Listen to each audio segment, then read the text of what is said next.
And all right, here we go. We are live on the Help a Teacher Facebook page every Monday night, 7 p.m. Central Time. Hey, how about it, man? This is the final stretch, right? Right before halftime. Man, that you know what? That's the cool thing about this profession. It's kind of like a season. Kind of, you get your you have your pregame and you're in the parking lot in August, and then the kids come and you're in the first quarter and it's awesome. And then, at the end of the first quarter, you have a little Thanksgiving break in there, and then you come back to the second quarter, and next thing you know, it's halftime. And we'll have halftime and some celebration and relax and out of school for a few days. And then we come back for third quarter. And before you know, this whole thing's going to be over. All right, man, I'm excited about this week. This is so good, man. Here's the thing I know. When I first started teaching is I got caught up. I mean, like a lot of people, I would have kids come into my class and, man, these kids were struggling. And I was frustrated with them and they were frustrated with me. And, they were oftentimes disciplinary issues going on and behavioral issues. And there was organization and time management. I felt like they were behind academically.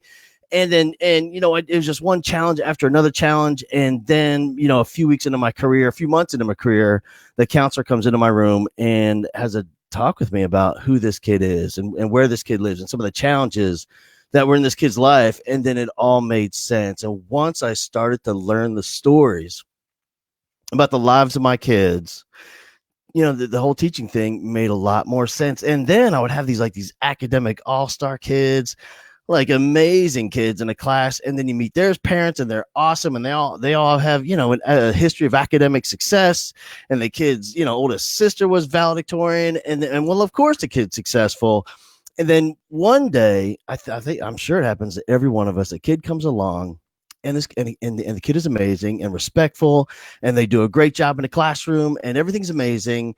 And then the counselor comes to you to talk to you about that kid, and you're like, "What are you talking about? That kid's awesome." And the counselor tells you a story, and it's unlike anything you've ever heard. The challenges the kid is up against, and all that they have going on in their life, it's just unimaginable. And the kid shows up, and the kid is amazing.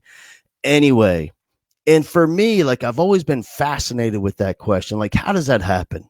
Like, what's the difference between that kid and the rest of the kids that struggle? Like those kids that have these unbelievable, such challenging stories. Why is it that every once in a while, one of these kids breaks out of that and they're successful anyway, in every way? Well, we got a guy today on the show, Jonathan Medina. He's an amazing guy. I finally met this guy in person. I knew about him for a while, and he travels around the nation, and he speaks to kids, and he's from the Rio Grande Valley. He's from an area. He might correct me when he joins the conversation. I want to say, in terms of poverty, this is one in socioeconomic. It might be one of the most challenging places to grow up in terms of poverty in the Rio Grande Valley. And then, and he had a lot of challenges through his home life and then in school, and somehow this kid was able to break out of that and graduate and go on, have an amazing continue his academic career at a prestigious university. And now he tells a story about how he did it and what was behind and how he what his thoughts were growing up. So he's going to join us. Here we go with Jonathan Medina. What's up, brother? How are you? I'm doing great. I absolutely love being here with you today. Thank you so much. Actually, I have to give you props right now. I attended your training and it was unbelievable. As a speaker myself, I love to go and see someone else just right in the fire out there, motivating other teachers, motivating and inspiring the teachers to go and be that rock star teacher. So I just got to give you props right away. And thank you for having me on your platform here to share my story of how teachers impacted my life, because I would not have experienced the success that I had it not been for all the different teachers, the coaches, and all the people at school that really changed my life. Dude, when you came into the event there in McAllen, Texas, and you walked in, first I saw you coming down the hall, and I'm thinking, how is that guy going to fit through the door? First of all, that was my first thought, and because you and I, listen, man, we're basically twins. I'm like 5'3", and maybe 150 pounds, and you're like twice that. 150 pounds, I would be twice that. I think I weighed in the other day at 301. And you're tall, brother. What are you, like 6'4", 6'5"? About 6'4", yes, sir. Yeah, man. So here's what I want to know. Like, you did really well academically. and like you almost had no reason, all the stuff that we talk about that leads to academic success in the personal lives of kids, in the home life, and all these stuff that we ask of parents, like none of that was happening for you in your home. And like as you were in elementary school, in those early grades, kindergarten, first, second, and third, I'm assuming like everything seemed normal, like you thought you were just like one of the other kids, because like this is just your reality, so you don't know anything's different out there, right? Yeah, and you just talked about it growing up in the Rio Grande Valley. I actually moved around quite a little bit early on, but I would move from place to place, and I didn't realize that maybe I was a little poorer than the other kids, or the fact that I was moving around so much was a lot different. And so I would have kind of these ups and downs academically, where I'd do good at one school and I wouldn't do good at the other school, and I couldn't figure out as an elementary kid what was going on. And then now as an adult and studying it a lot, I see that okay, a lot of my home life wasn't up to par to have academic success. So that's where I was experiencing so much of that up and down. Yeah, man. For you, tell me when you started to have the realization, when you're looking around the classroom and looking at your friends, you're at recess, and when did it hit that your situation at home was a little bit different than the rest of the kids in the class?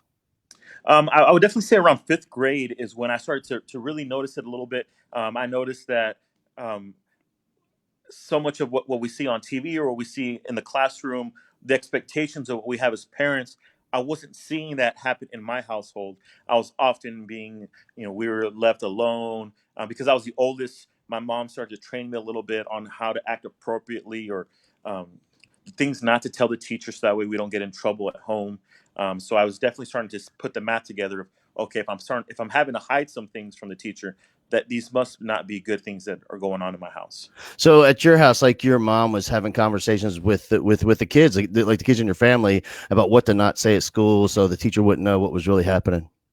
Yeah, we were trained to not tell the teachers about how we were getting spanked, maybe a little aggressively, and the fact that there was drugs coming in and out of the house. All right, so this is happening, and you're in like you realize at a young, this is like fifth and sixth grade, dude, and so you realize that like that alone for a sixth grader to realize there's drug use going on in the house, and you see it, and it's happening. Yeah, and around that time, my mom and my stepdad, they were getting divorced, and so their own personal drug issues started to really rise. I guess as the stress of getting divorced started to happen, there was some infidelities going on, and it really started to take hold of my mom, who was really the leader of the household in my family, and she started to have these struggles more and more. And so when we had going from small inconsistencies of her income, of her going to work consistently, would suddenly change to her really going on these long binges of drug use, and me, taking care of the kids maybe after school, to me taking care of the kids for several days. Things start to shift to where it was a lot more responsibility as a fifth and sixth grader. All right, so and now how I know that you guys had like rehearsals in the home on how to hide this from your teachers and people in the neighborhood and at church. And do you think you were successful, or do you think your teachers kind of knew what was happening? I was successful. We did have there's a story of the probably the worst butt whipping that my brother ever received was when we got to have a visit from CPS, and we had to really put into practice the questions because my brother had told a teacher something. My brother told a teacher about a white powdery substance, which resulted in a whole file on or us having to go through the CPS stuff, and we had to really jump up how good we were at that in order to maintain our family the way my mom was having us do it.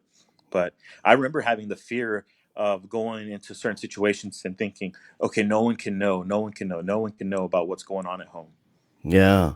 And as you go like into the middle school and junior high and sixth and seventh, eighth grade, with your teachers, as you're getting older, are you developing any deeper relationships with them where you're confiding in them at all?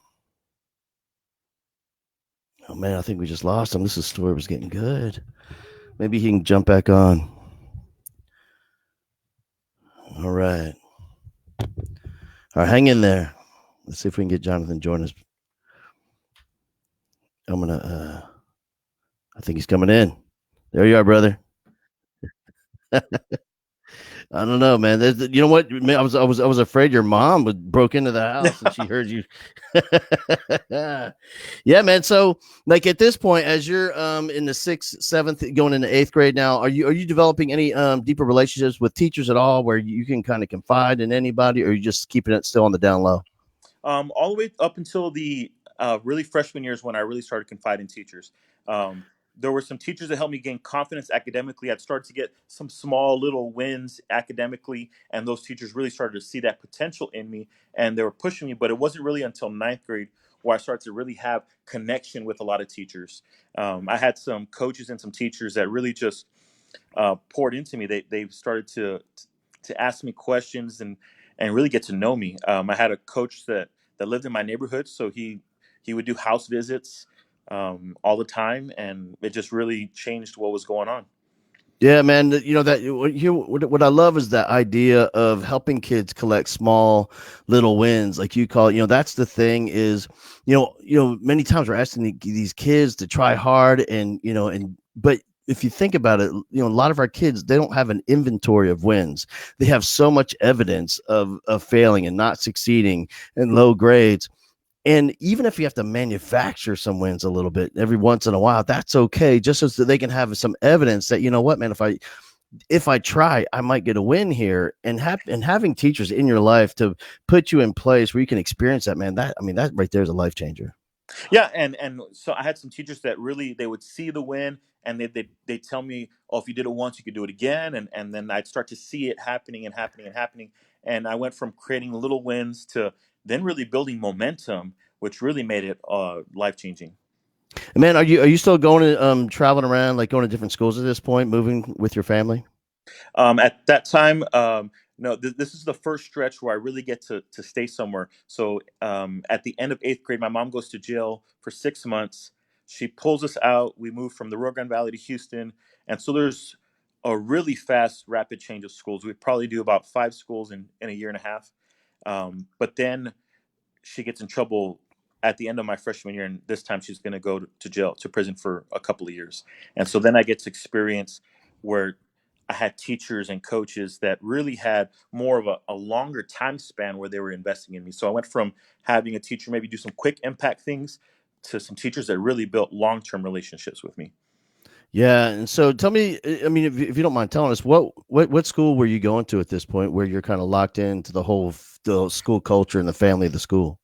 Definitely Rio Hondo High School. It's a small town in the Rio Grande Valley. When I was in school, it was called three. It was 3A size. So my graduating class was about 150, um, or And you show up there 153 as a since I'm a super freshman. nerd. But I'm sorry. You showed up there as a freshman. I show up there at the end of eighth grade. Maybe it was spring break. So my mom got in trouble over spring break, and then we had to stay there in the Rio Grande Valley. And then the Christmas break, my freshman year is when we moved back.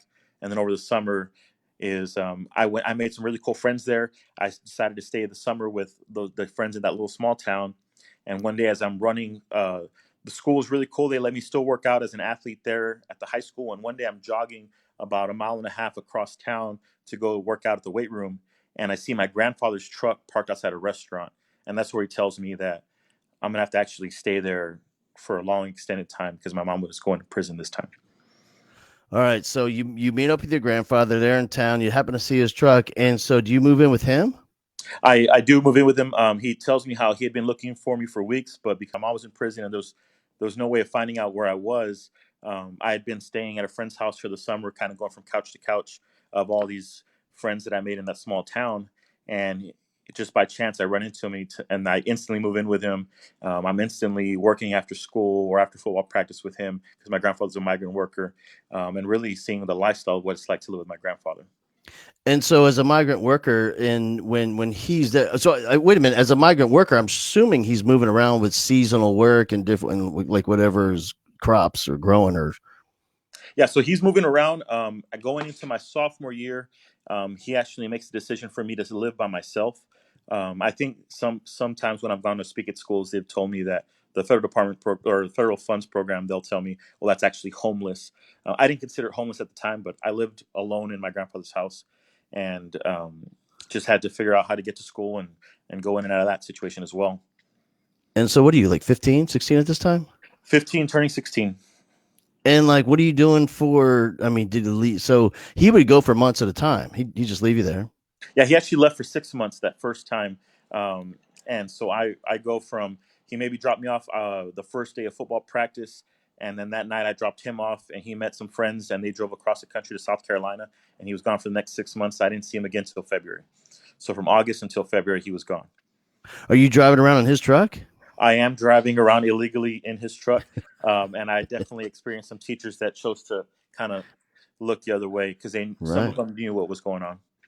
Okay, so you got mom's in prison, your grandfather's in somewhere across the country, and you're living alone in his home trying to figure out how to like what are you doing for money and food and all that? My grandfather would send me a money order, so he taught me how to cash money orders and things like that, and I would then write new money orders and send them out to all the bills. I did have electricity. I'd have a little bit of budget for food. There were times where I hated being alone, so I would force myself to stay at school extended. So football practice would be over, but I'd be the last one to leave. I didn't want to go home and be alone. I had some awesome friends in town that would let me stay at their place, and so I was never home, which kind of hurt me because my grandfather could have sent me more money at times when I needed it, but I didn't. I didn't want to be home, and so I never answered the phone calls. And really, we're going for weeks and months at a time of having no communication with my grandfather. All right, so how much do people know at this point? I mean, like I know you got close relationships with your friends in town, and you're on a team, and that always builds deep relationships, and coaches are part of your life. I mean, do people know that you're living by yourself and you're on your own and trying to figure out how to make it work? Well, again, my training was that I was supposed to keep those kind of things a secret. So I didn't tell people. Many of them didn't know, but I wasn't telling them. I was doing my best to keep it a secret. If any teacher was trying to ask me questions, I would deflect it and change the subject. I was really working hard to not let that happen.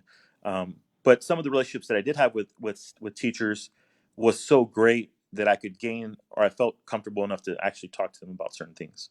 Yeah. And then, like, here's the crazy part.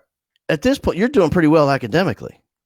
Yeah, and so I enjoyed the benefits after that momentum that I created in middle school. I started hanging out, kind of all the standard stuff that are in every success book. You know, who you tell me who your friends are, and I'll tell you who you are. Because I was in all the AP classes, I was friends with all the AP kids. Because I became a good athlete, I was with the top athletes. In a small town, it's often a lot of the same kids are doing everything. So I found ways of keeping busy, kept my mind on my goals, and those teachers were really just strengthening that over and over and over. Yeah. And so at this point, how did you get introduced to even having goals? Like, are you doing the whole thing where you're strategically coming up and like thinking about them and keeping them at the forefront of your mind and writing them down and like that whole bit? Well, I went to this rock star seminar. I'm just kidding. But no, actually, I had teachers and coaches that really, um, I think part of being athletics really helped, because you're constantly making goals and making goals. I had a couple of counselors that really told me right away that if I could do well in school, I could have my college and university paid for. So I made it my goal. I had that carrot at the end a little bit, but um, I didn't want to repeat the same thing that was happening in my life. And so I kept a few quotes in mind that I got from a, a minister in Houston that told me a few things. And so I just kept a few of those quotes. And then I had some teachers. I grew up in a small town in Texas where um, a lot of that was encouraged. And so they were pushing me to have faith that I could accomplish those things. Yeah. And so you have no other role models, examples outside of the school, it sounds like. It's like every role model and every mentor and every adult of influence you have sounds like it's all happening within the walls of the school. Yeah, and even so, I did have some that were technically outside of the school, but um, they were my best friend's parents, and who were also the school board members and Yeah. super engaged parents. So even all of those parents were constantly, if I needed a ride to some kind of extracurricular activity to support my academic success, they would make sure it happened. If I didn't have money to go to a certain nerd, like one of the little nerdy leadership camps, they would provide the funds for me. I was the benefit of my town and my community, but a lot of it was because of the success. The teachers started that momentum, and they would. So I had a coach who found a family that would really became my benefactor family. Anytime I didn't have shoes for basketball, and they would buy me shoes. I didn't have clothes or equipment, and they would buy me equipment. And so really, I had my coach, who was also my teacher, build that connection to relationships outside that would support me. Yeah. That's amazing, man. Like academically, because like you're taking AP classes. I mean, like this is rigorous academic stuff. And what do you do? Like there's no one at home to go home and. Oh, we lost him again. Oh my gosh! I guarantee he's going to join it. Here we go. Let's see if he comes back in.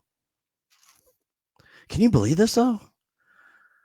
Like I had everything going for me, and I was a terrible student. All right, here we go. I got you, brother. There you are. Yeah, man. So here's what I want to know. Like you have like you're going home, you're taking rigorous classes, AP classes, the whole thing, and there's no mom sitting at the kitchen table. She's in jail. I don't know where your dad is, and your grandfather's across the country. Like it's just you. Yeah, and so I think part of it was the culture of at the time. I would see I watched a lot of public TV and stuff, and they would say that education was the this great equalizer, right? Probably heard it over and over. Yeah. Um, and so I saw that I was having academic success, and there was, I think, in the United States of America, we highly reward if you have academic success in school. There's a lot of benefits right after you finish school, and so I was trying to make that work for me. And then the end. So I was telling you about some stories the last time when I hung out with you, that I had this one counselor, Mr. Cortez, who I think one of the times we had SAT on a Saturday, and I was the only person that came or had registered, and he still made sure that I was there and I was going to have the SAT too. Um, and I had other teachers tell me, "Why are you applying to these schools and why are you making these goals?" So I had some negative teachers that were really not encouraging this stuff, but um, it was really the ones that got to know me that were really the ones that were pushing me the hardest. So they were the ones that had the most influence on me. Yeah, so the deeper the relationship, the more powerful the influence every time. And then as you're going through high school, like you've just so you have no. I mean, I'm just guessing you're going to be the first one in your family to go to college. Yeah, I was going to be the first one in my family to go to college. My mom had gotten a nursing certificate, so I still qualified as first time, graduate. And my grandfather was raising me anyway, so that Yeah. wouldn't have. All right. So and you start applying like you're not applying to community colleges around town like you're doing some serious applications. And at that point, like your junior senior year, where are you applying to? I applied to Harvard, Princeton, Yale, Georgetown, Stanford, Rice. Um, at the time, in my mind, I thought Rice was kind of like the safety school, if that makes any Right, sense at since your all. safety school. But my counselor believed in me so much that I really thought, oh, I'm gonna get into every single school. I would practice. I got lucky. My school had SAT prep as a elective, and I got to take SAT prep all throughout my senior year, and jumped my score from to up to like a 1300 or something. Right, right. Okay, so and your grades in school are great. I'm guessing, Yep. right? Mhm. And in your class, what I'm guessing, what 3A, how many kids you graduate with? Was that like 75, 80, 100 kids? 153. Whoa, that's a lot. 153. And where are you? Like, where do you finish up at the end of the whole thing? I think I had been in the range of 3 to 6, and I became a slacker going into at the end of my senior year, so I fell down to 6. Those little tight. It's tight Yeah, towards the top, and so that little me being a slacker for a semester that hurt did me a it. bit. Fell a few spots. So you graduate. You're in the top. 10 kids, top 6 kids, and then you have a great score on your test. And then what university do you end up getting into? I ended up getting to Georgetown University, Boston College, all the Texas schools, and I remember going on my visit to Georgetown and thinking, "Oh, this is a spot for me." Um, they started talking about how so many senators and congressmen and influential people in the country are all went to Georgetown. I thought, "Oh, this could be me someday. Yeah. I can be a student here." How did you get there for a visit? Like who's paying for that? The visit, I was a part of this awesome program called the Leadership Enterprise for a Diverse America. They picked 55 or 65 kids in that first year. So it was a first year program. We spent a summer at Princeton where we had um, admissions officers that worked at Harvard and MIT, and they would come and teach us all the tricks on how to get into the schools. Um, Most of us were all from underprivileged communities, and actually at that campus where I remember seeing they were put up. Where you talk about being in the Rio Grande Valley, they put up on a documentary that we watched about. Um, some kind of social justice thing, but they talked about these are the poorest communities in the world, and they put like inner city Detroit and Right. some other city, and then it was Then and then the Rio it's your Grande house. Valley. And I didn't, Yeah. because you're growing up in it, you don't necessarily think of it as like, oh, we're all poor. Right. I just saw it as like I'm a little more poor than the other kids. Yeah, and so when like this is like you're like this is your reality is oh my gosh like I am poor, and then you show up at Georgetown, and what are you like living in the dorm? Yeah, living in the dorm, freshman dorm All was right, actually all an right. improvement for me. All right, let me ask you this, man. So like in your dorm, how many kids did you meet walking around Georgetown in your dorm that were that were homeless or raised by a migrant worker or had parents in prison for drugs? Not many, I'm guessing. No, no. My next door neighbor was one of the kids was like from a royal family down the hall. This is the same floor. This is not like a whole nother building. Same floor. There He's was a like prince. Kennedy, and it was all kinds of stuff like that. So I remember there was I would like Maya Angelou's family. So we'd be quoting Maya Angelou, and the professor would be like, "There's someone in the classroom. I'm not going to say who. That's has a personal relationship with the." It's like, "Oh, that's my aunt." I'm like, "Oh, okay." Right, right. I get it. And then how like when you get to Georgetown, I know sometimes kids come from smaller communities and rural towns and they show up at the university and they realize they're not academically prepared for the coursework at the university. Did you feel that way or did you just jump right in and get after it? I was really nervous about that because going into that summer camp, actually, one of the admissions officers that was really serving as our college and career counselor, she had actually told me that she believed I would get into one of these elite schools, but she suggested that I take a fifth year at one of these elite private schools, and because I was such a good football player, that I might get a scholarship anyways. But that I probably, if I was from the Rio Grande Valley at my school, I would not be ready to attend a Georgetown, Harvard, or one of these schools. So I was really nervous about it, but actually I had a great English teacher my senior year. Mr. Everett did an awesome job um, during my senior year to really help me up my writing skills. And so by the time I got there, I had a major where it was constantly writing 20-page papers, but I was ready for that. Yeah, man. And, we have this wonderful lady, Christine. She's always chiming in on this stuff, and man, she comes up with this thing, and it's so true, man. Like she's talking about how like the level of courage and bravery, because you're a kid at this point, man. You're like 18, 19, and I'm just wondering maybe it was the whole history of your life that prepared you for these moments where you had to dig down deep and just be incredibly courageous. Yeah, there's this quote that Tony Robbins does. He talks about like burning down the boat. Um, but I wasn't trying to burn down the boat, but I felt like life had just burned down the boat for me. And so the only way that my family could have success, and I'm the oldest, so I felt a lot of personal responsibility. I remember that key coach, Coach Guzman, that I keep on referencing, the coach that would pick me up and or live down the street from me. He even checked up on me all through college. He didn't, he wasn't just my teacher for the 4 years. He was my coach and my teacher. It's been all through now. I'll still get the holiday texts and phone calls. Um, but I don't even remember where I was going with it.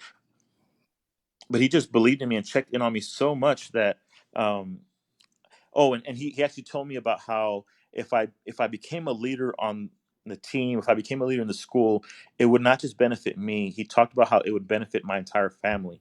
And I had a belief that if I had the academic success, that it would linger into my brother behind me, my sister behind. And so I wanted to be that good example in my family. Man, and then you get to Georgetown, you're preparing, you have courage, people are believing in you, and then you decide, you know what I'm going to do? I'm going to go play football. And so you head over. What was there like? How do you find out that you can go walk on and try out? Like, how does that even work? Well, going into so that summer program where I spent the summer at Princeton, they paid for me to go visit Georgetown, and on my visit there, I emailed every single coach. I had already signed a commitment to play football at a Division II school in Texas, in Kingsville, Texas. Um, and I'd been upfront with them, told them that I was applying to these elite schools, and if I got in, I was probably just going to attend school and stop football. So they released me. So NC, there was no hold on me. Normally, you'd have to wait a year at the time. It's easier now to transfer, but back then you would have to wait a whole year or maybe never Yeah. do it. But they allowed me to walk on at Georgetown, and he's the head coach now. Coach Carlotta is the one that responded to my email, and he calls me the best football player that they never recruited. So, Hey, and then you walk on, and then so man, do you end up getting a football scholarship? so there was no need for me to get a football scholarship. I was based off of my need because Georgetown provided me basically almost a full ride to go to school there just for being poor, and that was a big part of why I was so eager to get into some of these elite schools, was because at the time most of them provided incredible financial aid if you showed the need, and so because I was poor, I just needed to get in, and I would basically get a full ride. All right, so you're in Georgetown, you're playing football, living in the dorm. Man, what just and like at this point, it's a whole different world compared to when you're growing up in Rio Hondo. Oh yeah, it was. I'm nutritionally, I'm eating a ton more. Once I learned some tricks, I learned how to steal from the cafeteria. But um, Everybody does that. not to, I would take full. I pretend I was going home on the holidays, and I would just take an entire luggage worth of food. So it's a whole nother level of stealing. Um, Right. but I take a lot of pride. I raised a lot of money for the university too. I worked in the fundraising department and raised almost my entire full scholarship back for someone else to pay it back. Um, so that's one of my favorite moments at Georgetown. I worked in the basement of the alumni house, and I would call the alumni and tell them how great the experience was, and I got to tell the story. I was starting to do it back then, where I was really sharing how, because of scholarship money they were giving, I got to go to school there. And so I don't know if that built me into, I was practicing telling the story. And so now when I get to go train teachers all across the country and tell them, because of this teacher I experienced this, and because of this teacher I learned this, Right. it really helped me to practice that, how my story could give back and encourage others to continue to do the good work. And man, what I really love is I love that, and I also love your work with students because I remember in my work at the high school, some of our kids that were living in poverty, when we would talk about going to the university, it was almost as if we're talking about we're going to Mars. I mean, it was so far from their reality.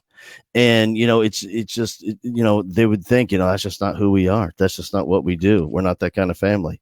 And what I love is that you can stand before them and completely authentically tell your story in absolute truth.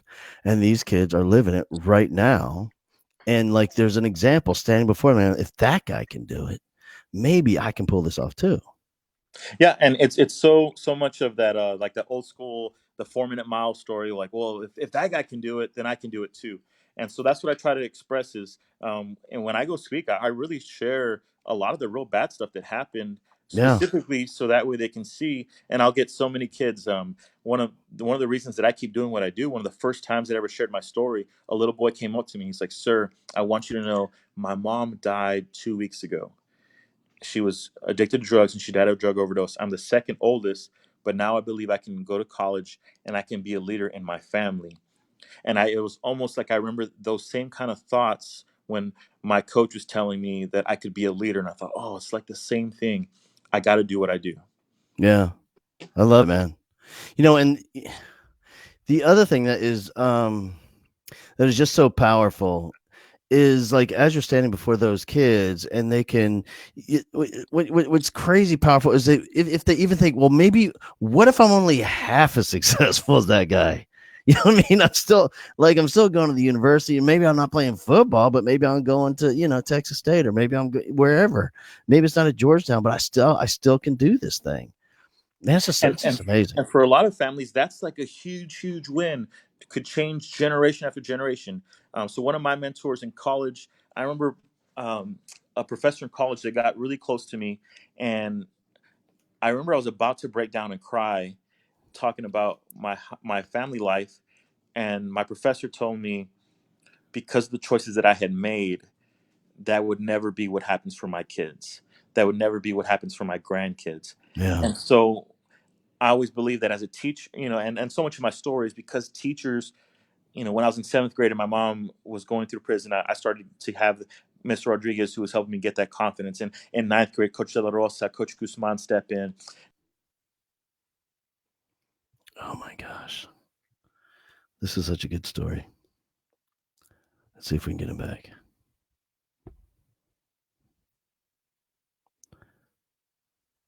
All right.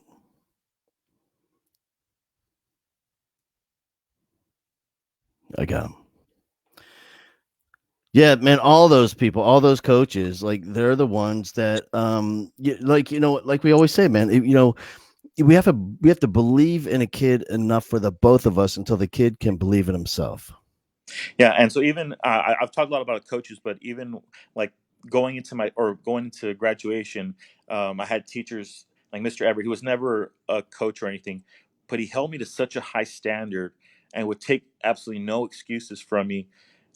And he got close enough to me where I respected the fact that he was taking no excuses, Yeah. because he knew me and he knew that you could tell if I was being lazy or if whether something was really happening in my life. And so I always respected that he held me to such a high standard. And it just his was a class that helped me in writing so much. Um, and so I just can't say enough for all the teachers. I know you have such a huge following of teachers, so thank you to all the teachers that are out there, being the Mr. Everett, the Coach De La Rosa, the Coach Guzman, the Miss Tool, Mr. Rodriguez, all those people for me. And I know those people continue to do it. Man, and it's just more evidence that the deeper the relationship that we build with a kid, the more we know the story, the more we get to know who they are, the more influence we can have. And in addition to that, just like Mr. Edwards, the higher the standard we can hold them to, the more that we can expect from them, because the kid knows that you love them, and the kid knows that you believe in them. I mean, it's just so. I mean, there's just so much evidence in that whole story of all that we know to be true, but sometimes we have to be affirmed. And we have to we just need more evidence that it's absolutely true all the time. Yeah. Yes, sir. Hey, man, thank you so much. What a powerful story. Listen, for those teachers that want to reach out, they can. How can they find you on the Facebooks or on Instagram or wherever you are? My personal Facebook is Jonathan Eric Medina. If you want to follow my more page or whatever, it's Jonathan Medina without my middle name. But all my Twitter, everything else is at the letter J for Jonathan, and then my last name Medina, Medina Speaks. Or you can go to jmedinaspeaks.com. So that's your website is jmedinaspeaks.com. Yes, sir. jmedinaspeaks.com. I don't know if Awesome, are we man. supposed to repeat it like a radio commercial over and over. I think it's. I don't know. I'm just not professional like that. But here's the other thing, man. Is what I love is not only the fact that you can tell that story, but in addition to that, when you stand before those kids, it's like there's a superhero in school standing up there, because just of the size and and just the muscle of a man up there, but still vulnerable and loving and honest. Man, it's just and you know what it is. It's just a great example of what being a man is for the young boys, and also, I mean, just for everybody. It's just awesome. Thank you so much, brother. Oh, thank you. It's been a pleasure. And thank you to all the teachers that are listening in and getting the tips from you constantly to become better teachers for the students that really need it. Thank you, brother. I appreciate you. Yes, sir. Take care, man.